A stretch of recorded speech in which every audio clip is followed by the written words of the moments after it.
Bonjour à tous et à toutes, bienvenue, c'est un grand honneur, un plaisir d'être là ici aujourd'hui. Bienvenue à ce grand rendez-vous en santé en format virtuel. Il y a eu des rendez-vous en format présentiel, évidemment, avec la situation. On tombe en format virtuel. Aujourd'hui, on est avec Guy Boivin. Alors cet événement est organisé par la Faculté de médecine de l'Université Laval en collaboration avec le Centre de recherche du CHU Université Laval. Le thème que nous abordons aujourd'hui est un thème d'actualité, évidemment, plus que jamais. C'est celui de la COVID-19 et plus précisément la réponse de la science. Bon, évidemment, aujourd'hui, on n'aura pas toutes les réponses. On va passer environ 1 heure ensemble, donc on va faire quand même un portrait assez global. Il y a beaucoup d'informations qui circulent dans l'actualité. Mais là, on veut savoir, à partir d'un laboratoire de recherche, on a la chance d'en avoir un ici à l'Université Laval, quelles sont les réponses qu'on peut nous donner? Alors, on va essayer d'explorer ça ensemble aujourd'hui. Merci d'être avec nous en aussi grand nombre. Vous êtes combien en ce moment? Ah, déjà 200 personnes en ligne, alors c'est déjà un bon départ. Il y a probablement d'autres personnes qui vont se joindre avec nous. Alors, c'est formidable, c'est un beau succès déjà. Mon nom est Serge Bonin, je suis directeur de la chaire publique Allier. L'Allier, c'est l'association des étudiants et étudiantes de Laval inscrits aux études supérieures, donc maîtrise et doctorat. Et aujourd'hui, la faculté m'a demandé de venir animer pour vous cet événement. Et ça tombe bien, puisque j'avais la technologie pour faire cette diffusion en direct en compagnie du docteur Boivin, qui est chez lui en même temps. Donc, on profite de la technologie pour poursuivre la diffusion, la vulgarisation de la science. C'est un premier Facebook en direct de la faculté de médecine. On vous invite bien sûr à suivre les règles de la netiquette, n'est-ce pas, qui s'appliquent à ce type d'événement, soit principalement la courtoisie dans vos commentaires. Nous vous remercions d'avance de votre précieuse collaboration. Et puis, bon, on vous signale évidemment, la technologie peut parfois être un peu instable. On vous demande votre indulgence. On espère que ça n'arrivera pas, mais si ça doit quitter, eh bien, on va générer un nouveau lien sur la page de la faculté de médecine. Donc, si toutefois ça doit cesser, vous n'avez qu'à revenir et on pourra poursuivre la présentation. En tant que faculté socialement responsable, la faculté de médecine se fait un devoir de rassembler, d'informer la population autour d'enjeux qui ont une influence directe sur leur santé. Alors, voici comment va s'organiser cette heure que nous allons passer ensemble. D'abord, il va y avoir une présentation de M. Boivin d'une durée d'environ 20 minutes avec des images qui défileront à l'écran, qui sera suivie d'une entrevue sur la recherche, donc j'aurai quelques questions déjà préparées pour le Dr Boivin, et on va terminer la conférence par une dizaine de questions du public qui ont déjà été posées, on a déjà sollicité vos questions, on en a eu plus d'une centaine, merci beaucoup de votre générosité, de votre participation. On en a sélectionné à peu près une dizaine, 10, 12, dépendant du temps qu'on va avoir pour y répondre. Évidemment, on les a sélectionnés en fonction de ne pas répéter celles qui revenaient plusieurs fois ou ce qui a déjà été dit dans la présentation. On pourra pas répondre à tout, mais on va essayer quand même. On va avoir 1 heure assez complète et assez exhaustive. Alors, on vous invite à interagir, évidemment, tout au long de la conférence. N'hésitez pas à faire des commentaires, à mentionner les moments que vous préférez. Si vous voulez mettre des petites icônes d'applaudissements pour le Dr Boivin, ne vous gênez pas. Tout ça est permis. Vous pouvez partager, évidemment, si vous voulez qu'il y ait le plus de gens possible qui voient la présentation aujourd'hui. Alors, n'hésitez pas à le faire dans votre fil. Sans plus tarder, je vous présente maintenant notre conférencier que je vais ajouter à l'écran avec moi, le Dr Guy Boivin. Bonjour. Bonjour. Merci d'être avec nous. C'est un immense plaisir de vous avoir. On vous décrit comme un homme passionné, mais calme et à la fois rigoureux. Merci d'avoir accepté de prendre une pause de votre laboratoire, de votre pratique clinique. On sait que vous êtes très occupé. Vous venez nous partager votre connaissance, on est privilégié et vraiment, là, c'est un honneur. Donc, je fais un petit résumé de votre biographie. Vous pouvez le commenter au fur et à mesure si vous le souhaitez. Vous êtes professeur d'abord au département de microbiologie, infectiologie et d'immunologie. Donc, chapeau de professeur d'abord. Vous êtes aussi médecin infectiologue et chercheur au Centre de recherche du CHU de Québec, Université Laval. Donc, le chapeau du chercheur. Et vous êtes titulaire de recherche du Canada sur les virus en émergence et la résistance aux antiviraux qui prend fin en juin. Donc, ça, c'est la chaire de recherche que vous occupez, dont vous vous occupez depuis combien de temps? Depuis déjà 14 ans. 14 ans. Et je pense qu'il y a une durée de vie limitée à une chaire de recherche. C'est 14 ans, n'est-ce pas? Tout à fait. Vous êtes bien renseigné. Oui, c'est ça. Hein? Je pense qu'on a eu une petite discussion avant. Là. On feint un peu l'ignorance, mais on avance dans la conversation. Donc, au bout de 14 ans, vous devez passer à un autre stade. Alors, vous êtes en train de développer un nouveau projet de chaire de recherche sur les virus respiratoires épidémiques et pandémiques, donc en plein cœur de ce qui se passe en ce moment. Oui, oui, je crois que le timing est vraiment bon pour une chaire sur les virus épidémiques et pandémiques. Je Tout pense à qu'on fait. est rendu là. Tout à fait. Vous êtes en plein cœur de ce dont on a besoin. Vous êtes un chercheur reconnu internationalement avec une carrière de plus de 30 ans ou de près de 30 ans. Ça fait combien de temps vous êtes 26. 26 ans, 26 ans. Voilà quand même. Donc vous vous rendez compte que vous aurez des réponses de quelqu'un qui a quand même une bonne expérience au niveau de la recherche. Et pour l'anecdote, vous êtes originaire de l'Abitibi. Donc s'il y a des gens qui viennent de l'Abitibi, vous êtes de Val-d'Or, je crois. Tout à fait. Tout à fait. Donc, s'il y a des gens qui viennent de l'Abitibi, vous pouvez le mentionner. D'ailleurs, vous pouvez mentionner d'où vous venez dans la conversation, qu'on sache un peu à qui on a affaire et d'où viennent les gens qui sont ici avec nous aujourd'hui. Ça va être sympathique. Alors, c'est une chance de pouvoir vous compter parmi nous aujourd'hui, je l'ai dit. Euh, on va d'abord débuter avec la présentation. On a une vingtaine de minutes. Vous avez des images, il y a un partage d'écran qui est déjà activé. Alors, j'avais une première question. Est-ce qu'on dit la COVID-19 ou le COVID-19? Est-ce qu'on parle du virus ou de la maladie? En fait, le virus, c'est le virus SRAS numéro 2, par D'accord? opposition au SRAS numéro 1 de 2002-2003, mais qui donne une maladie. Puis la maladie, c'est la maladie de la COVID-19. Donc, c'est Donc, toujours là. là, tout à fait, là pour la maladie, Parfait. la COVID-19. Et le 19, c'est bien pour 2019, l'année où elle a été découverte? Décembre 2019, la découverte du virus dans la ville de Hunan, en Chine. Excellent. Alors, ben, je vais vous laisser le micro. Je vais mettre le partage d'écran pour qu'on puisse voir comme il faut la présentation. Et puis, ben, ce sera libre à vous de nous éduquer. Et puis après, on passera en mode conversation pour poursuivre le tout. Voilà. Alors, la parole est à vous, Monsieur Boivin. Oui, bien, premièrement, merci beaucoup, Monsieur Bonin, pour cette belle introduction. Je dois dire que c'est ma première expérience sur Facebook Live. J'ai déjà connu quelques expériences de Zoom et de Teams et de Skype, mais sur Facebook Live, c'est vraiment excitant parce que on peut rejoindre un grand nombre de participants avec cette plateforme-là. Puis je pense que j'espère que vous allez être enchantés avec la présentation et la période de questions qui va suivre. Alors aujourd'hui, on va parler de la COVID-19, la réponse de la science. Mais avant, je pensais que ce serait bon de faire un... Oups.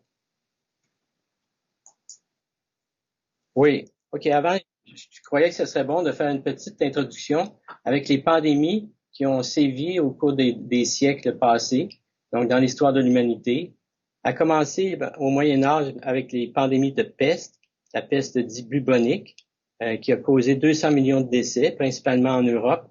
C'était causé par une bactérie, Yersinia pestis. Par la suite, il y a eu de multiples pandémies de choléra au 19e siècle, causées également par une bactérie, la bactérie Vibrio cholerae, qu'on trouvait principalement dans l'eau. Et puis, après ça sont survenues des grandes pandémies d'origine virale, à commencer par la grippe espagnole en 1918-1919. Qui n'a pas entendu parler de la grippe espagnole, responsable pour 40 à 50 millions de décès? Et c'était causé par un virus de la grippe, qu'on appelle les virus influenza, de sous-type H1N1. Suivi en 1957 de la grippe asiatique, un nouveau sous-type d'influenza, cette fois-ci le H2N2. Et finalement, la grippe de Hong Kong en 68, où là, on a une influenza de sous-type H3N2 qui est apparue et qui est toujours présente de nos jours en 2020. À ça, il faut ajouter la pandémie du VIH-Sida depuis 1981 et on compte toujours, responsable de 25 à 35 millions de décès sur la planète. Le SRAS, on va en parler un peu plus tard, qui est un coronavirus. Donc, on va parler des coronavirus dans un instant. Et finalement, la dernière pandémie de grippe, la grippe H1N1, qui a sévi en 2009-2010, qui était le retour de l'influenza de type H1N1 mais d'origine porcine. Ici, sur cette diapo, je voulais résumer l'ensemble des virus qui peuvent causer des infections des voies respiratoires. Donc, soit des voies respiratoires supérieures, on parle de sinusite, otite, pharyngite, ou des voies respiratoires inférieures comme les bronchites, les pneumonies. Alors, vous voyez qu'il y a des virus qui contiennent soit de l'ADN comme génome ou de l'ARN. Les virus contiennent soit de l'ADN ou soit de l'ARN, mais pas les deux. Et vous voyez qu'il y a différentes familles de virus. Il y en a plusieurs qui peuvent causer des infections des voies respiratoires.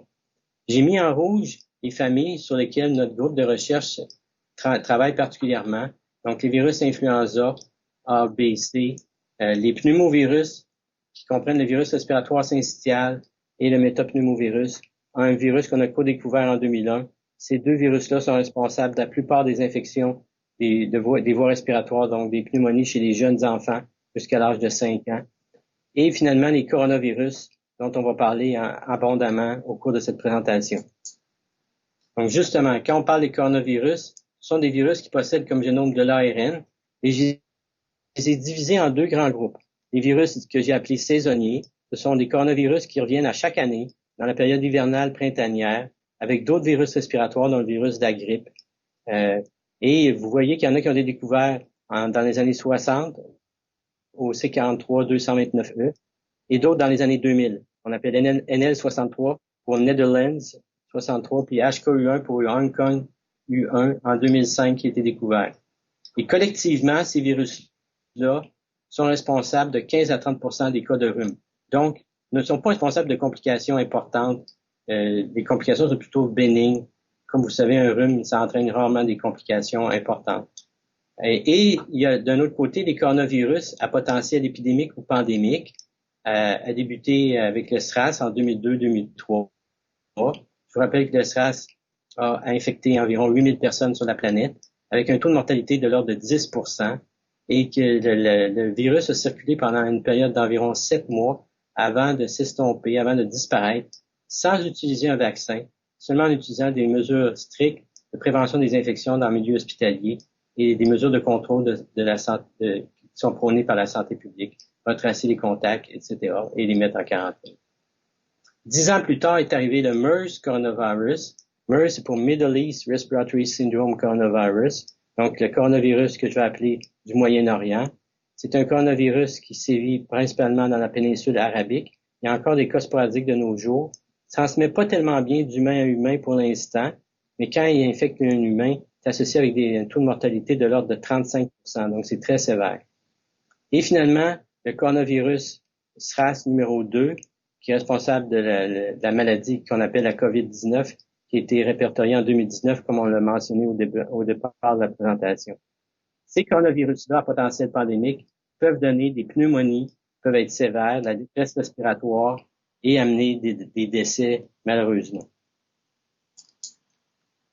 Je voulais insister ici sur le fait que les coronavirus à potentiel pandémique sont des zoonoses. Qu'est-ce qu'on entend par zoonose? On entend que c'est des virus qui sont d'origine animale au point de départ.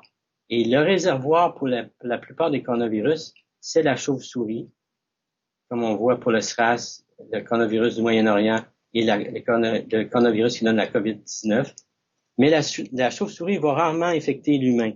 Il doit passer habituellement par ce qu'on appelle un hôte intermédiaire, donc un intermédiaire où le virus va se propager et cet hôte intermédiaire-là va être contaminé par la suite l'humain. Et quand le virus est bien adapté, la transmission interhumaine par la suite peut partir. Et si c'est pas contrôlé rapidement, ça peut causer une pandémie comme on voit à l'heure actuelle. Donc, dans le cas du SRAS, l'hôte intermédiaire, c'était la civette, un petit mammifère qu'on retrouve en Asie du Sud-Est et dont on sert comme viande qui est très réputée en Chine. Dans le cas du syndrome du coronavirus associé au Moyen-Orient, l'hôte intermédiaire, c'est le dromadaire. C'est pour cela qu'on retrouve les cas le plus souvent dans la péninsule arabique. Et dans le cas de la COVID-19, bien qu'il y ait encore des débats à l'heure actuelle, le candidat numéro 1 comme intermédiaire entre la chauve-souris et l'humain serait le pangolin. Le pangolin, c'est un petit mammifère qu'on trouve également en Asie du Sud-Est. On dit que les Chinois raffolent de sa chair qui serait tendre. Et également, il y a une carapace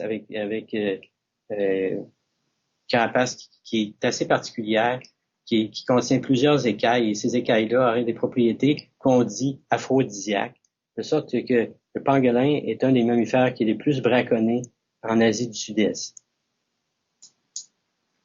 Si on s'attarde maintenant un peu plus pour parler de l'agent de la COVID-19, quelques caractéristiques particulières, ce qu'on sait maintenant, ce que la science nous a enseigné, maintenant, après plus de quelques mois, après 5-6 mois après le début de la pandémie, il y a 2 génotypes circulants. Donc, ça veut dire qu'il y a 2 souches de COVID-19 qui circulent dans la population. Une souche serait plus transmissible que l'autre, mais pour l'instant, on n'a pas de données qui laissent à penser que une souche est plus virulente ou est plus mortelle qu'une autre souche. La période d'incubation, qui est la période entre le moment où on est infecté et le moment où on développe des symptômes, on sait maintenant qu'en moyenne, c'est de 5,2 jours. La transmission du virus entre humains, elle est très bonne. On mesure la transmission avec ce qu'on appelle le RO. Le RO, dans le cas du coronavirus de la COVID-19, est de 2,5 à 3. Ça veut dire quoi? Ça veut dire que chaque individu infecté va en infecter en moyenne 3 autres, et ainsi de suite. Plus le RO est élevé, plus la transmission est bonne. Dans le cas de la rougeole, par exemple, qui est un autre virus qui est très contagieux, le RO est au-delà de 12. Dans le cas de la grippe saisonnière, le RO est environ à 1,5, donc transmet moins bien que le coronavirus de la COVID-19. Un aspect aussi sur lequel on a de plus en plus de données qui ont émergé au cours des dernières semaines et qui est un aspect pour lequel on était ignorant au départ de la pandémie, c'est qu'il y a un grand nombre de personnes qui sont porteuses du virus et être tout à fait asymptomatiques ou très peu symptomatiques. Dans les études, on estime que 30 à 60% des sujets infectés ne développeront pas de symptômes, très peu de symptômes, mais ils peuvent excréter le virus et contaminer une autre personne. Et parlant de contagiosité, on a remarqué que ça pouvait débuter jusqu'à 1 à 3 jours avant le début des symptômes, quand il y a des symptômes, bien entendu, et ça pouvait durer de 10 à 14 jours. Donc, la transmission, elle est quand même très bonne de ce virus-là. C'est pour ça qu'il a réussi à se faufiler dans la plupart des pays de la planète. La mortalité, qui est un autre paramètre qu'on regarde attentivement quand on parle d'infection virale et à potentiel pandémique, globalement, la mortalité associée à la COVID-19 est de l'ordre de 1 à 3%. Mais on voit que c'est vraiment relié à l'âge, de sorte que les jeunes enfants, bien qu'ils soient infectés, ne décèdent presque jamais de la COVID-19. Vous voyez le taux de mortalité très faible. À l'âge de 50 ans, ça augmente un peu, 0,2%. Et passé 90 ans, c'est là qu'on voit la grosse augmentation, 8% de mortalité. Et même dans certains CHSLD de la région de Québec, le pourcentage de mortalité est au-delà de 30%. Donc, c'est un petit peu le drame qu'on vit en ce moment avec nos CHSLD qui est expliqué par la très grande mortalité chez ce groupe d'âge-là. Comment on fait le diagnostic de la COVID-19? Il y a plusieurs façons. On peut faire un diagnostic que j'ai appelé virologique. Alors, on sert d'un écouvillon. Un écouvillon, c'est un genre de Q-tips, mais qui est flexible. Qu'on rentre par une narine. On voit jusque dans la région postérieure qu'on appelle le nasopharynx. Là, on frotte et on collecte des cellules qui sont infectées par le virus. Une fois qu'on a collecté l'échantillon, on fait une technique qu'on appelle de PCR où on amplifie le génome du virus des millions de fois et on le détecte avec une sonde qui est fluorescente par la suite. Donc, si on est positif, ça veut dire que au moment où le test a été fait, on était porteur du virus. Une autre façon de faire le diagnostic, mais de façon rétrospective, c'est de faire ce qu'on appelle une sérologie. Alors là, c'est une prise de sang qu'on prend, on récolte le sang, par la suite, on isole le sérum, et là, on regarde la présence d'anticorps. Alors qu'ici, on regardait la présence du virus, là, on regarde la présence d'anticorps contre le virus, et ces anticorps-là apparaissent en général de 7 à 10 jours après le début des symptômes. Donc, il y a des grandes études séro-épidémiologiques en ce moment au Québec qui ont cours pour voir quel est le pourcentage de la population qui a réellement été infectée par la COVID-19. Parce que les cas diagnostiqués par virologie, ça représente pas l'ensemble des cas parce qu'on teste pas tout le monde, bien entendu. Au niveau de la clinique, on sait qu'on peut avoir de la fièvre, de la toux, de la dyspnée, c'est la difficulté à respirer, et de l'anosmie. L'anosmie, c'est la perte du sens de l'odorat. Il semble que ce soit pas mal spécifique à la COVID-19. Dans certaines études, surtout européennes, où on a mesuré la présence de ce facteur-là, il il semble que 60 à 70% des individus infectés avaient de l'anosmie. Certains s'étaient accompagnés de agueusie, donc anusie, c'est-à-dire perte de goût avec la perte de l'odorat. Quels sont les traitements et les vaccins? Bon, si on commence avec les traitements, j'ai séparé ça en médicaments issus du repositionnement thérapeutique et des antiviraux qui ciblent les virus à proprement parler. Qu'est-ce que le repositionnement thérapeutique? Ça veut dire qu'on prend une molécule qui est déjà sur le marché, qui est déjà utilisée dans une indication X, par exemple pour traiter l'hypertension artérielle, et on s'aperçoit qu'elle est efficace pour traiter la maladie due à la COVID-19. Donc, parmi ce groupe de molécules, j'en ai mis quelques-unes sur cette diapo, qui sont issues du repositionnement thérapeutique. Il y a la colchicine, qui est un médicament qui est utilisé depuis très longtemps, commercialisé en 1961, un puissant anti-inflammatoire qu'on sert pour traiter les épisodes de gouttes. Les gouttes, c'est une forme d'arthrite. Et il y a une étude en cours issue de chercheurs québécois, dont je fais partie, dirigée par le Dr Jean-Claude Tardy, qui s'appelle l'étude Col-Corona, qui mesure l'efficacité de la colchicine contre un placebo chez les patients avec symptômes peu sévères de la COVID-19. Alors, on attend les résultats de cette étude, ne sont pas disponibles.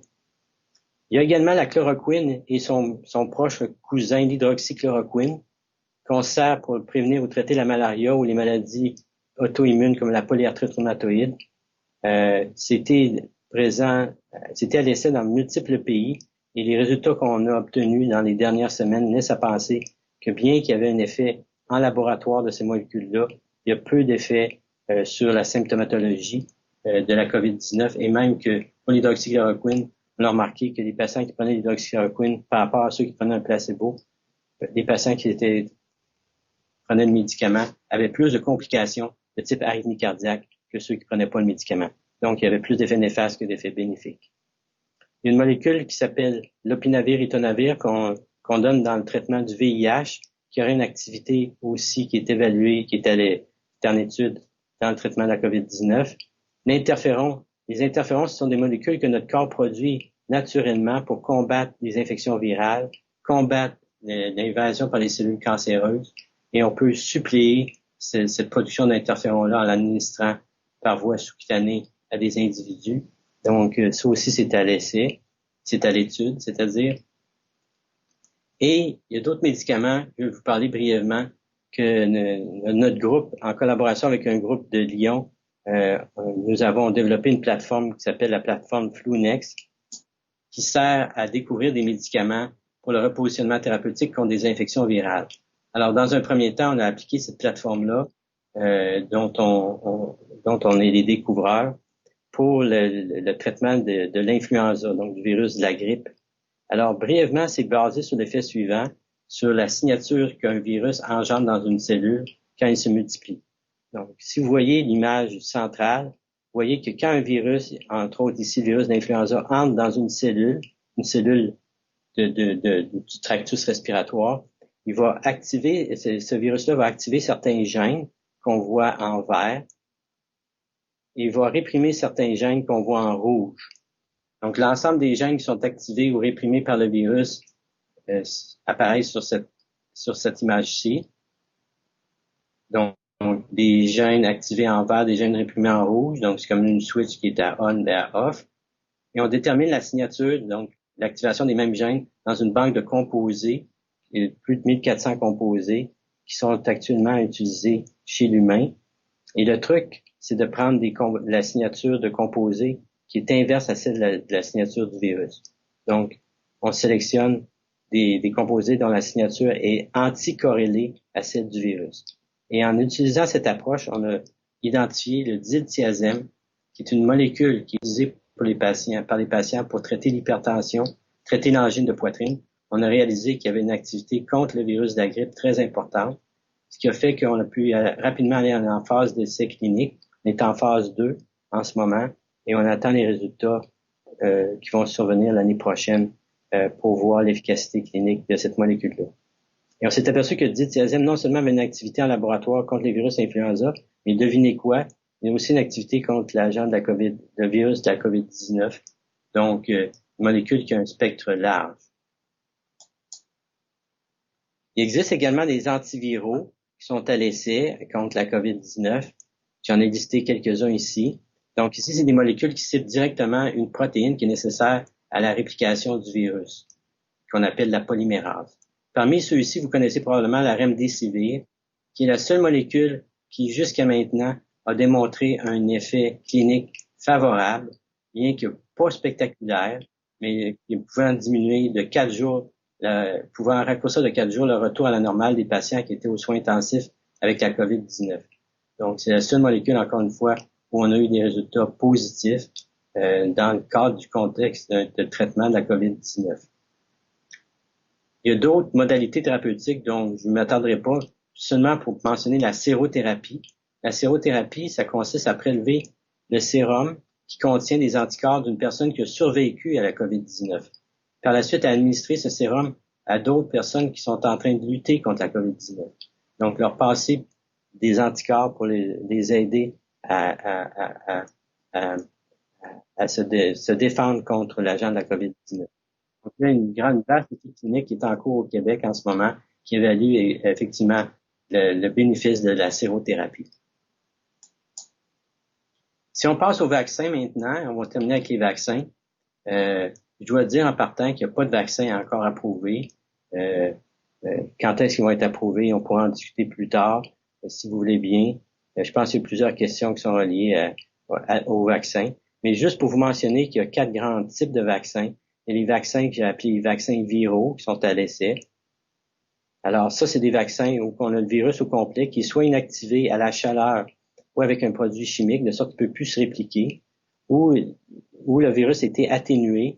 On a fait des mutations qui fait que le virus se réplique moins bien.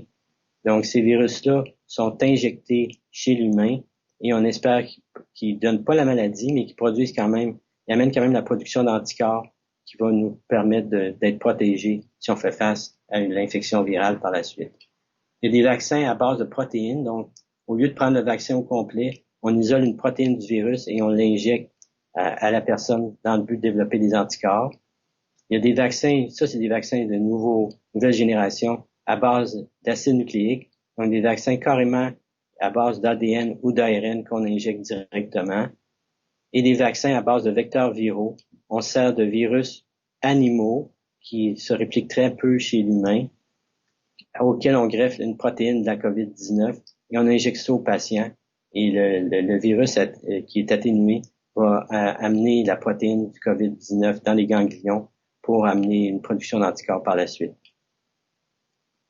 Donc, en rouge, j'ai souligné les types de vaccins sur lesquels notre groupe travaille en ce moment. Pas nécessairement dans le contexte de la COVID-19, mais dans le contexte de d'autres virus respiratoires. Et je vous donne un aperçu ici de nos travaux. Encore une fois, avec un groupe européen, on a développé une plateforme pour développer des vaccins qu'on appelait des vaccins bivalents qui protègent contre plusieurs virus. Le premier vaccin bivalent qu'on a développé avec une compagnie qu'on a formée qu'on appelle Vaxel, c'est un vaccin qui va prévenir deux virus qui sont responsables de la plupart des infections respiratoires chez les jeunes enfants. J'ai mentionné au tout départ le virus respiratoire syncytial et le métapneumovirus humain. Donc, on s'est dit que si on protégeait contre ces deux infections virales-là, on diminuerait grandement les cas de bronchite et de pneumonie chez les jeunes enfants. Donc, voici l'approche qu'on a utilisée.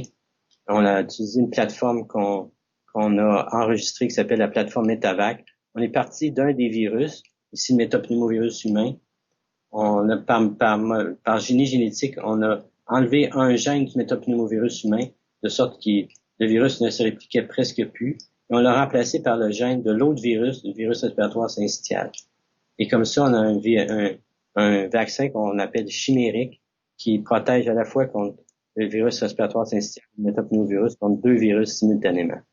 Donc, on veut utiliser cette même plateforme-là pour développer maintenant des vaccins contre la COVID-19 et d'autres virus respiratoires. Alors ici, je vous présente en terminant mon équipe de recherche, et c'est des gens qui travaillent très fort. Sans leur rapport, je serais pas en ce moment à vous présenter des résultats. C'est eux qui ont tout le crédit. Je fais juste les diriger un petit peu, mais ils sont capables de se diriger eux-mêmes. Donc, je les remercie encore pour leur très bon travail. et je vous remercie de votre attention. Je vais passer la parole à M. Bonin maintenant. Ben, en fait, merci infiniment pour toutes ces informations. Je suis certain qu'il y a plein de gens qui ont appris. On tourne autour de 800 personnes qui sont avec nous, donc c'est formidable. Si vous avez appris des choses, n'hésitez pas à mettre des pouces, à partager, à dire à tout le monde quelle partie vous avez trouvé peut-être les plus intéressantes. On va poursuivre. Ben, si vous voulez revenir à la photo, je voulais savoir, est-ce que c'est l'équipe complète? Combien de personnes travaillent avec vous dans le laboratoire? Ben, ça varie de 16 à 18 personnes, mais la moitié à peu près de ce groupe-là, ce sont des étudiants à la maîtrise, au doctorat ou au post-doctorat qui font donc un projet de recherche pour une maîtrise ou pour un doctorat. Et l'autre moitié, ce sont des professionnels de recherche qui travaillent donc sur des employés de mon groupe de recherche. D'accord. Donc, on parle pas loin Et on d'une... travaille, Oui? on travaille sur plusieurs virus. Les virus respiratoires, j'ai mentionné, la COVID-19 et surtout les virus influenza et le virus respiratoire syncytial. On travaille également chez les virus herpétiques, donc qui causent l'herpès ou d'autres maladies apparentées.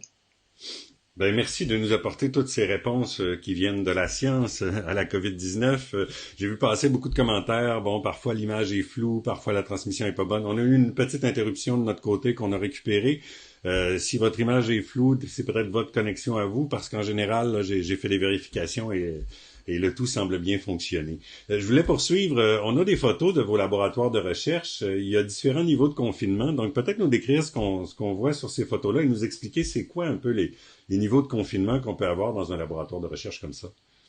Oui, ben en fait, il y a 4 niveaux de confinement qu'on appelle NC pour niveau de confinement. 1, 2, 3, 4.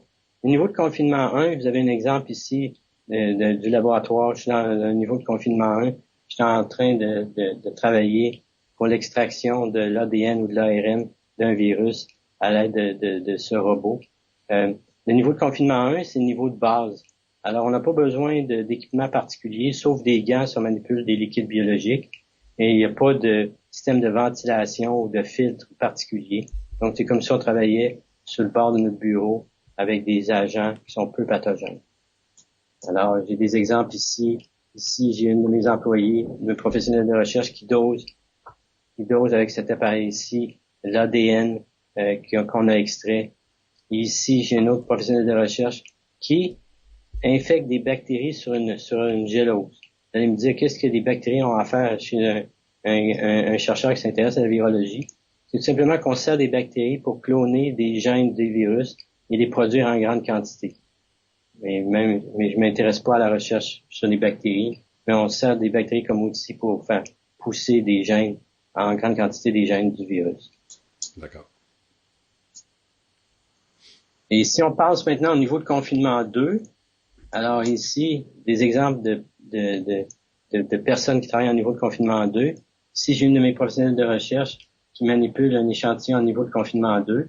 Alors ici, on a ce qu'on appelle une enceinte biologique, communément appelée une hotte. Mm-hmm. Donc, vous voyez que les manipulations se font à l'intérieur de l'enceinte biologique.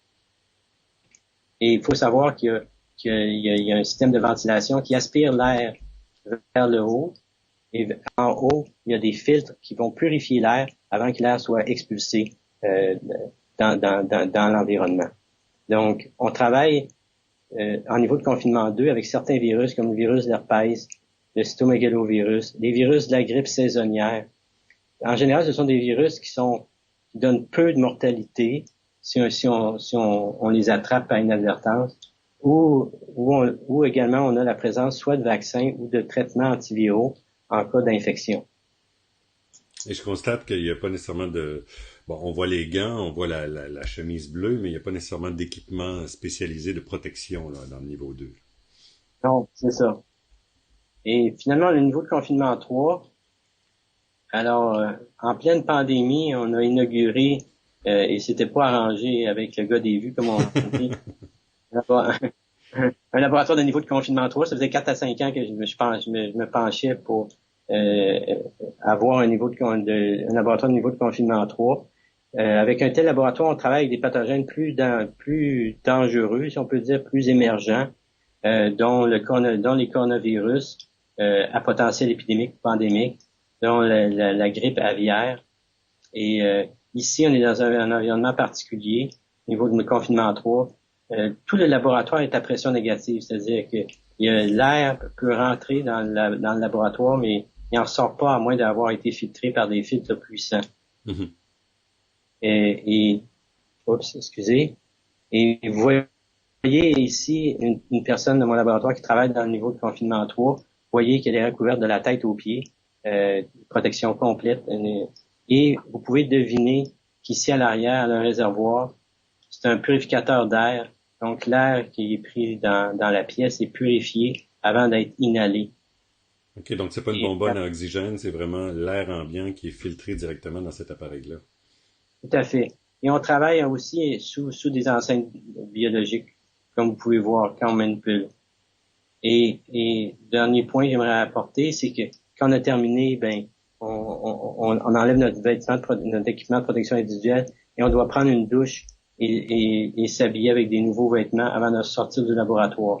Donc, il y a un sas où on prend sa douche et on change de vêtements. Donc, je vois qu'il y a beaucoup de mesures de sécurité à l'intérieur du laboratoire comme tel, mais à l'extérieur, quand on sort, quelles sont les mesures un peu qu'on peut mettre en place pour faire en sorte que les gens à l'extérieur soient sécurisés aussi? Premièrement, on a des filtres puissants qui vont purifier l'air, comme j'ai mentionné. Tous les déchets qu'on génère, on a une autoclave à l'intérieur qui va inactiver toute forme de virus ou de bactéries, de champignons qui pourraient avoir contaminé nos échantillons. Et on a des systèmes d'alarme dès que la pression varie, dès qu'elle devient pas assez négative, il y a des alarmes et on tombe sur des génératrices qui vont prendre le relais. Donc, c'est très sécuritaire comme environnement.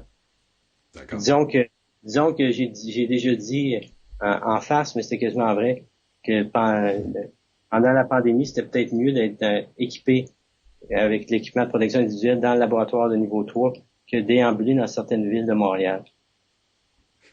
Quand même. Ça coûterait cher avoir cet équipement-là partout, ça serait quand même très coûteux. En quoi cette expertise-là au Québec est-elle particulière et importante? Je pense que je dirais même dans la région de Québec, on a vraiment des conditions pour avoir un pôle d'excellence en sciences de la santé, puis sciences de la vie. C'est pas moi qui le dis, c'est Québec International qui est une agence qui est vouée au développement économique de la région de Québec. On a le Centre de recherche en infectiologie, où il y a des chercheurs de renommée internationale. Là, je parle pas nécessairement de moi, mais je parle de mes collègues. Gary Comminger, Jacques Corbeil, Denis Leclerc, travaillent tous sur différents aspects. Michel Bergeron, sur soit le diagnostic rapide, le développement de vaccins, le développement d'antiviraux. Alors, le Centre de recherche en infectiologie, c'est le centre de recherche le plus gros au Canada en maladies infectieuses. Mm-hmm. Bien entendu, c'est pas tous les chercheurs qui travaillent sur la COVID-19. Il y en a qui travaillent sur la malaria, il y en a qui travaillent sur la résistance aux antibiotiques, des choses, le VIH, des choses comme ça. Mais donc, on a des scientifiques. On a également des équipements que plusieurs nous convoitent, comme le laboratoire de niveau de confinement 3, comme également des plateformes de génomique incroyables, une unité pour faire de la recherche clinique qui est également excellente.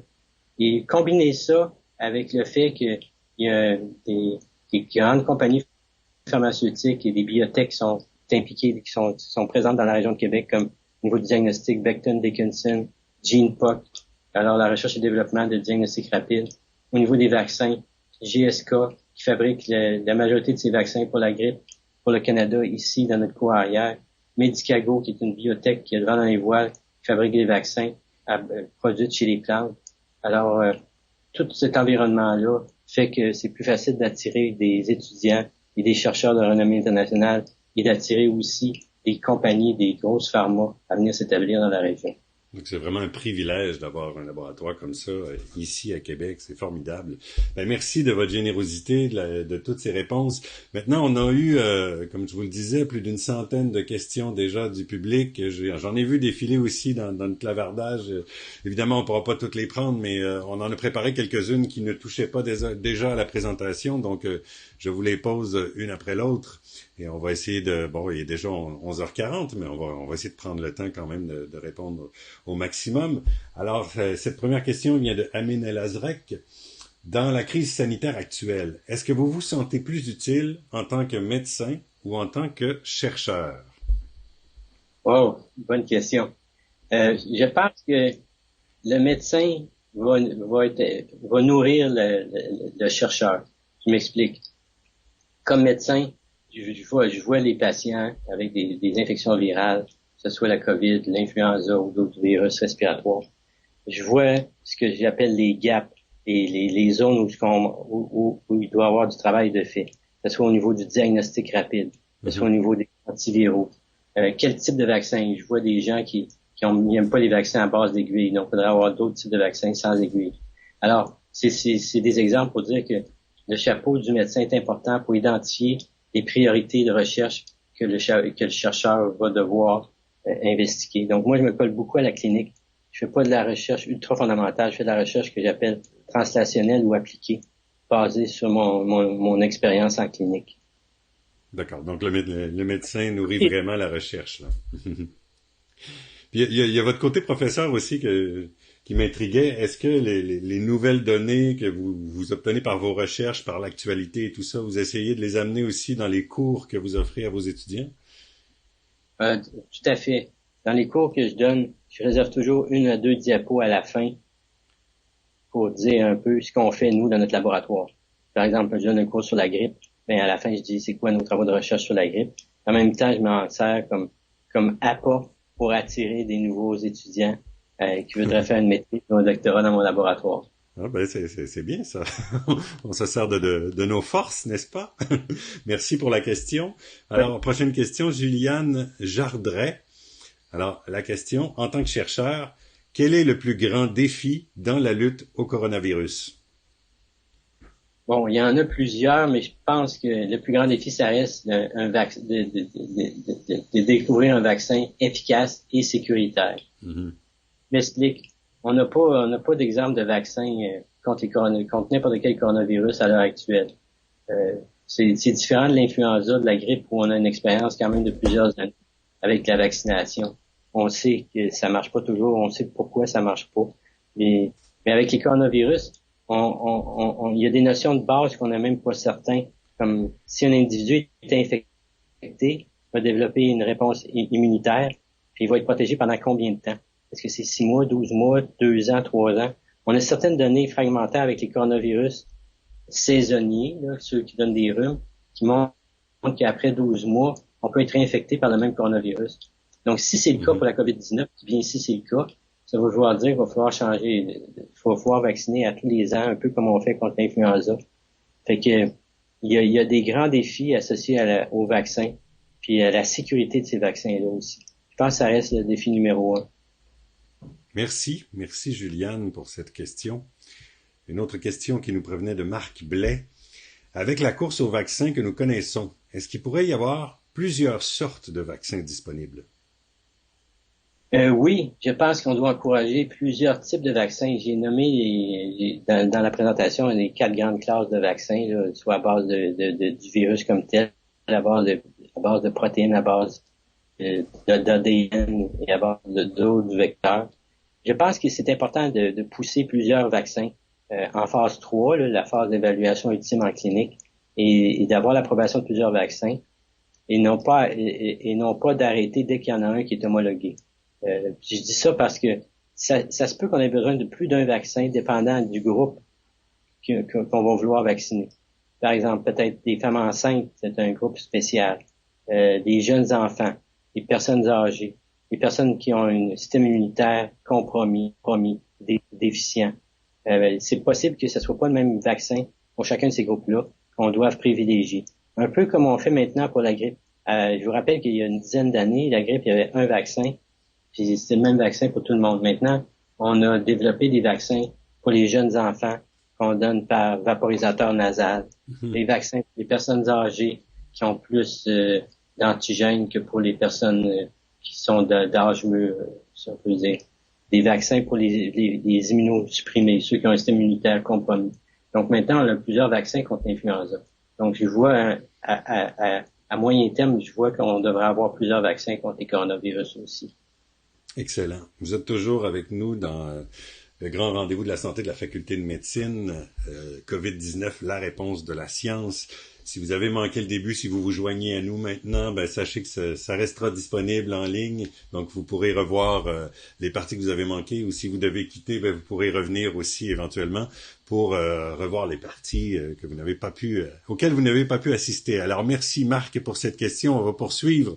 Il nous reste à peu près une quinzaine de minutes. On a encore quelques questions en banque, donc on va essayer d'en faire le plus possible quand même.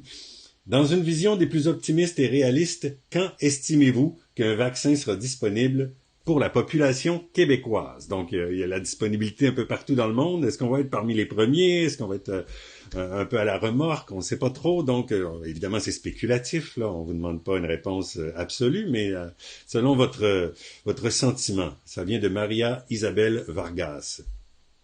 Mais je vois qu'il y a deux questions dans la question posée. Quand on va avoir un vaccin disponible et quand on va en avoir un pour le Québec, hein? Exact. Bien compris. Vous lisez bien. La question, quand le vaccin va être disponible, c'est la question à 500 $, si c'est pas plus. Écoutez, au moment où on se parle, il y a une dizaine de vaccins qui sont en phase 1 d'évaluation clinique, qui est la phase où on évalue la sécurité et les effets secondaires. Il vient d'avoir une annonce que un vaccin d'Angleterre vient de commencer à recruter des patients pour la phase 2 d'évaluation clinique. Mm-hmm. Il y en a plusieurs dizaines qui sont pas encore en phase 1, sont en évaluation préclinique chez l'animal. Selon les Anglais d'Angleterre, vu qu'ils ils ont déjà un vaccin en phase 2, eux, ils disent qu'ils vont être prêts à l'automne prochain. Okay. Les Américains, en général, parlent plus de la fin de l'année. Donc, la fin de l'année 2020, en décembre 2020, quelque part comme ça. J'en parlais avec des collègues canadiens, dont un de mes collègues ici au CRI, Gary Comminger, qui est un expert des vaccins. Lui, il pensait plus que ce serait disponible l'été prochain, donc dans encore un an. Donc, la vérité, c'est probablement à quelque part entre ça. Faut savoir que la dernière fois qu'on a fait face à une pandémie lors de la grippe H1N1 en 2009, c'était un vaccin de la grippe influenza qu'on connaît quand même. Et ça a pris 7 mois avant de produire le vaccin qui était disponible au cours de la deuxième vague. Donc, faut mettre ça en perspective. Donc, 7 mois pour un vaccin que la grippe qu'on est habitué à fabriquer. Et c'est certainement plus que ça pour le coronavirus, pour lequel on n'a aucun prototype de vaccin. Puis pour la question pour le Québec, c'est une bonne question parce que souvent, les frontières se referment quand on est en pandémie. On a vu l'exemple avec Donald Trump qui voulait interdire la compagnie 3M d'exporter des masques N95 à l'extérieur des États-Unis. Finalement, il a renu sa décision. Mais on voit que les frontières se ferment. Et puis, c'est bon d'avoir des compagnies qui produisent des vaccins dans ta propre province. On a la chance d'avoir GSK puis Medicago dans notre cour arrière. Fait que ça peut être un plus. Donc, c'est-à-dire que ce qu'on découvre ici va être d'abord produit ici et distribué ici. Il y a de bonnes chances que ça soit comme ça, que ça se fasse dans l'écosystème? Ça devrait pas être comme ça. Mais dans les faits, des fois, c'est ce qui arrive. D'accord. Merci, Maria Isabelle, pour cette question. On poursuit avec une autre question qui nous est venue du public, de Aura Garcia. Est-ce que le virus reste dans l'air? Et combien de temps reste-t-il dans l'air, en fait? Ouais, ben, le virus, l'agent de la COVID-19 est transmis surtout par ce qu'on appelle des gouttelettes, et qu'on va expulser, qu'on va tousser ou éternuer, ou même parler. Ou je voyais un article récemment, une pratique de chorale, des gens qui chantent expulsent beaucoup de gouttelettes ces gouttelettes-là contiennent le virus. Il faut savoir que les gouttelettes ont un certain diamètre, on dit de plus de 10 microns, et qui vont se déposer rapidement en dedans de 1 mètre de l'individu qui les a expulsés. C'est un peu pour ça qu'on dit pour avoir la distension de 2 mètres, on est un peu plus prudent parce que pour couvrir 1 mètre ou 2, là, parce qu'on sait que les gouttelettes, normalement, ça va retomber au sol après 1 mètre et demi. Donc, on favorise 2 mètres de distanciation sociale. Donc, oui, ils peuvent rester dans l'air pendant quelques minutes. Ils peuvent rester sur des surfaces inanimées aussi pendant même des jours. J'ai vu un article où on a fait des expériences et on a découvert que la COVID-19 pouvait survivre dans l'environnement, dépendant du matériel là, pendant plusieurs jours. Par exemple, pour des surfaces de plastique, des surfaces de carton, le virus pouvait survivre 2 à 3 jours. Sur des surfaces de type d'acier, c'était une journée. Alors, ça va dépendre des conditions de température et d'humidité. Ça va influencer sur la durée de survie du virus à l'extérieur du corps humain. Est-ce que c'est pour ça qu'on dit, par exemple, de nettoyer fruits et légumes en revenant de l'épicerie? Y a-t-il d'autres éléments, d'autres précautions qu'on devrait prendre quand on revient par exemple, de faire l'épicerie avec beaucoup de matériel? Mais c'est pas juste l'épicerie, c'est quand on pousse sur le bouton de l'ascenseur ou on tourne la poignée de porte. On devrait être un peu prudent. On sait que dans le cas du SRAS à Hong Kong en 2003, il y a eu plusieurs cas qui ont originé d'un hôtel, l'hôtel Métropole, pour lequel il y avait plusieurs voyageurs qui sont repartis dans plusieurs pays. Ils ont tous été contaminés à l'hôtel Métropole. Et la seule fois, ces gens-là n'ont jamais été en contact. La seule fois où ils auraient pu être en contact, c'est qu'ils ont tous pris l'ascenseur. Donc on pense que qu'ils pesaient sur le bouton de l'ascenseur, c'était contaminé de cette façon-là. D'accord. C'est bien noté. Alors, merci, Aura, pour cette question. On poursuit. On va peut-être essayer de faire des réponses un peu plus courtes pour en faire le plus possible. Je vais vous demander un petit effort de concision. Il est déjà 53, là, donc on va essayer quand même de répondre au plus de questions possibles. Michel Roy, comment envisagez-vous l'automne 2020 au Québec? Y aura-t-il une deuxième vague, selon vous? Rapidement, le phénomène des vagues, c'est un phénomène qu'on connaît avec l'influenza. Il y a eu des vagues lors de la grippe espagnole, il y a eu 3 vagues. Il y a eu 2 vagues lors de la grippe H1N1 en 2009. Les coronavirus, on ne sait pas si ça donne des vagues. On pense par analogie à l'influenza que oui, il pourrait avoir une autre vague, puis que ça pourrait ralentir durant la saison estivale parce que les virus n'aiment pas la chaleur et l'humidité. C'est revenir à l'automne parce que là, les conditions froides, de faible humidité et de retour en classe, retour au travail, faisant la promiscuité des gens, favorise la ressurgescence du virus. Mais la réponse à ça, c'est qu'il n'y a personne qui le sait vraiment parce que c'est la première pandémie à coronavirus auquel on a affaire. Merci. C'est très clair. Et en plus, c'était concis, c'est formidable. On va pouvoir en faire un petit peu plus. Alors, Alice Famellard, pouvez-vous nous parler de l'immunité individuelle et collective par rapport au coronavirus? On a parlé beaucoup de la Suède, qui est un peu un laboratoire expérimental mondial, là.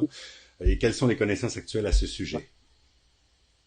Ben, l'immunité individuelle, c'est savoir si, une fois qu'on est infecté, on va être protégé, puis pendant combien de temps. J'en ai parlé un peu lors de la présentation ou lors des questions précédentes. On le sait pas pour la COVID-19. Il y a une étude qui va se mettre en branle chez les travailleurs de la santé du Québec, auquel je participe, où on va regarder justement ce phénomène-là. Les individus, les travailleurs de la santé qui ont été infectés, qui retournent au travail, est-ce qu'ils vont être protégés, puis pendant combien de temps, ou ils risquent d'être réinfectés. Ce qu'on sait, les données qu'on a, c'est avec les coronavirus saisonniers qui donnent le rhume. Après 6 à 12 mois, l'immunité diminue et on peut être infecté assez fréquemment. Donc ça, on sait pour les coronavirus de type OC43, 229, etc. L'immunité collective, c'est quand une portion suffisante, minimale, de 60 à 60% de la population a été soit infectée ou immunisée avec un vaccin. Ça va, les 30% ou 20% restants vont être protégés même s'ils n'ont pas été vaccinés. Ça, c'est un concept qui a surtout été utilisé avec des virus comme la rougeole, la rubéole, les oreillons, où une fois qu'on est infecté, on a une protection pour le restant de notre vie. Maintenant, si pour les coronavirus, la protection est pas de longue durée, ben il n'y en aura pas d'immunité collective. Merci. Merci Alice. On passe à la question suivante, question numéro 8. Odette Brisson. Est-ce qu'il y a des preuves scientifiques que les chats et les chiens peuvent être porteurs du coronavirus? Donc, on bascule côté animal. Oui, il y a quelques rares cas où il y a eu des descriptions de chats contaminés, encore plus rares de chiens. J'ai vu aussi des cas de tigres dans des zoos à New York qui ont été contaminés, prouvés infectés par la COVID-19. Puis là, ce matin, je disais qu'il y avait aux Pays-Bas, des visons qui avaient été infectés, et les visons avaient infecté 2 ou 3 humains. OK. Donc, oui, c'est possible, mais c'est un phénomène rare. De sorte que je recommande pas que vous achetiez un masque pour votre chat ou votre chien. On va commencer par les humains pour les masques. Ouais. Merci pour la question. Jean Maziad, pourquoi autant de variabilité dans les présentations cliniques de la maladie? Les asymptomatiques, les symptômes légers, les symptômes très sévères. Ça, c'est une très bonne question, Monsieur Maziad. Écoutez, je pense qu'il y a des facteurs à la fois du virus puis des facteurs de la personne qui rentre en ligne de compte pour expliquer ça. Le facteur du virus, ça dépend de la charge virale, nous, ce qu'on appelle en virologie, le nombre de particules virales, le nombre de copies du virus. Plus c'est élevé, plus la charge virale est élevée. Ça plaît à l'esprit de penser que plus il y a de virus, plus il y a de symptômes. Mais il y a aussi tout le côté de la personne qui est infectée, la réponse inflammatoire.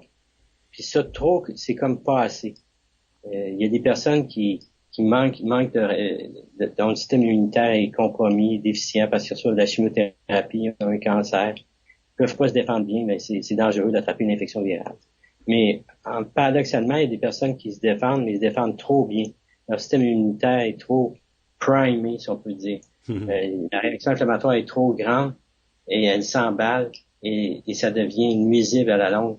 Et ce qui fait que des gens vont décéder de ce qu'on appelle la tempête inflammatoire, due à une inflammation disproportionnée, non contrôlée, qui peut amener de l'eau sur les poumons, le syndrome de détresse respiratoire et malheureusement le décès. Donc, il y a probablement des personnes qui génétiquement vont être prédisposées à avoir une réponse immunitaire plus importante que d'autres. Et ça peut expliquer ces présentations cliniques-là qui peuvent être variables. Excellent. Merci. Merci, Jean, pour la question. Il en reste 4-5. On va essayer de les passer très, très rapidement. Réponse courte toujours. Est-ce qu'une personne peut exiger d'être traitée avec de la chloroquine? Donc, on peut-tu l'exiger, ce traitement-là? De Suzanne Masson, la question. Ben, la chloroquine puis l'hydroxychloroquine, là, je pense que, comme on dit dans le jargon, leur chien est mort pas mal. Des études cliniques récentes ont montré que, surtout avec l'hydroxychloroquine, mais la chloroquine, c'est dans la même classe. Comme j'ai mentionné auparavant, il y avait beaucoup d'effets secondaires. Et ceux qui recevaient l'hydroxychloroquine ou la chloroquine avaient plus de problèmes, plus de décès que ceux qui en recevaient pas. Donc, je pense que là, la lumière est pas mal faite sur ces molécules-là. Donc, j'administrerai pas ça. Parfait. C'est bien noté. On s'en garde. Marthe Mercier, est-ce que les dangers de transmission sont diminués pendant l'été? On est dans les grandes chaleurs, on a l'impression qu'on va avoir la paix un petit peu. Est-ce que c'est vrai, ça? Ben, théoriquement, oui. Parce que comme j'ai mentionné, le virus, il aime plus les températures froides et sèches. Donc, le chaud puis humide comme aujourd'hui, c'est pas bon pour le virus. Puis, durant les périodes estivales, on est plus souvent à l'extérieur, moins confiné à l'intérieur, moins de risque d'avoir une faible distance entre les individus. Donc, ça devrait diminuer durant l'été. Excellent. Il y a deux questions qui sont venues pendant la présentation tout à l'heure, alors je vais les ajouter pour qu'on puisse en profiter. Donc, question qui concerne le RO de Nancy Côté. Est-ce que le RO peut varier d'un endroit dans le monde à un autre? Par exemple, le Canada versus la France. Le RO, évidemment, c'était le degré de transmission, là. Ouais. Ben, en fait, le RO, il peut varier, oui, c'est un bon point. Quand on adopte des mesures de distanciation sociale, la quarantaine, on va baisser notre RO pour le même type d'infection, le même type de virus. Puis si on réussit à baisser le RO en bas de 1, théoriquement, l'épidémie ou la pandémie va s'estomper. Parce que si c'est en bas de 1, un individu infecté infecte moins qu'une personne, ça va s'arrêter, ça va se stopper. Fait que on a vu que au départ de l'épidémie, le RO de 3, c'est au départ de la pandémie en Chine. Par la suite, dans plusieurs pays où il y a eu des confinements et de la quarantaine, le RO est baissé. C'est abaissé. Donc, oui, la réponse, c'est le RO peut se modifier d'un endroit à l'autre selon les mesures qui vont avoir été prises. Donc, c'est important, les mesures qui sont mises de l'avant, puis il faut les respecter. On est solidaire de ce côté-là. Dernière question, encore une fois, du public. Est-ce qu'une personne immunosupprimée est plus à risque pour un vaccin? Ça dépend du type de vaccin. Si c'est un vaccin qui est inactivé, qui est mort, Euh, comme le vaccin qu'on donne pour la grippe, il n'y a pas de problème, les immunosupprimés, on leur donne. Ils ne devraient pas avoir de réaction secondaire. Par contre, ça ne veut pas dire qu'ils vont avoir une bonne production d'anticorps. Peut-être que l'efficacité sera peut-être pas au rendez-vous, mais il ne devrait pas avoir de problème. Mais si vous parlez d'un vaccin atténué, dont la croissance est retardée, mais qui sont quand même des vaccins avec virus vivants, c'est à proscrire, à ne pas administrer chez les individus immunosupprimés. Parce que ces virus-là pourraient se répliquer en forte quantité et provoquer la maladie. Excellent. Ben voilà, on a fait un excellent tour d'horizon. C'est un immense merci que je vous dois. Vous pouvez, bon, on peut pas vous applaudir parce qu'on est en virtuel, mais si vous voulez mettre des petites icônes d'applaudissements, si vous avez apprécié, ou des pouces, ne vous gênez pas. Ne vous gênez pas non plus pour partager, évidemment, à tous ceux que vous le souhaitez. La vidéo restera disponible en ligne. Vous pourrez revoir les sections que vous avez peut-être manquées. Alors, ça conclut notre premier grand rendez-vous en santé virtuelle. Au nom de la Faculté de médecine de l'Université Laval, eh bien, je tiens à remercier encore une fois notre invité, Guy Boivin, qui a fait preuve d'une très grande générosité. On vous souhaite bonne chance dans vos recherches. Merci de contribuer à la santé de notre population. Et puis, si vous souhaitez soutenir le projet de chaire de recherche en développement sur les virus respiratoires épidémiques et pandémiques du Dr Boivin, parce que, bon, on a l'impression que les chaires de recherche fonctionnent uniquement par subvention, mais parfois, on peut aller plus loin dans la recherche quand on reçoit des dons du public. Il y a des compagnies, des fois, qui peuvent investir dans les recherches et ça nous permet d'aller plus vite, de chercher d'autres voies qu'on n'avait peut-être pas envisagées. Donc, il y a le lien dans la description de la vidéo sur lequel vous pouvez cliquer pour participer aux recherches du Dr Boivin. Alors, n'hésitez pas à le faire. On tient aussi à remercier notre partenaire, le Centre de recherche du CHU de Québec, Université Laval. Merci pour votre collaboration dans l'organisation de la conférence. Et finalement, merci à vous d'avoir participé à ce grand rendez-vous en santé virtuelle. Vous avez été plus de 800 personnes à passer au fil du temps durant cette heure, donc ça fait un réel privilège, un honneur. On a appris beaucoup de choses. On va être un peu plus érudit, un peu plus apte à répondre à d'autres questions qui viennent du public. On vous souhaite une bonne journée. On vous rappelle de bien suivre les consignes de la santé publique, soit toussez dans votre coude, lavez vos mains, gardez vos distances, couvrez votre visage si moins de 2 mètres et limitez vos déplacements.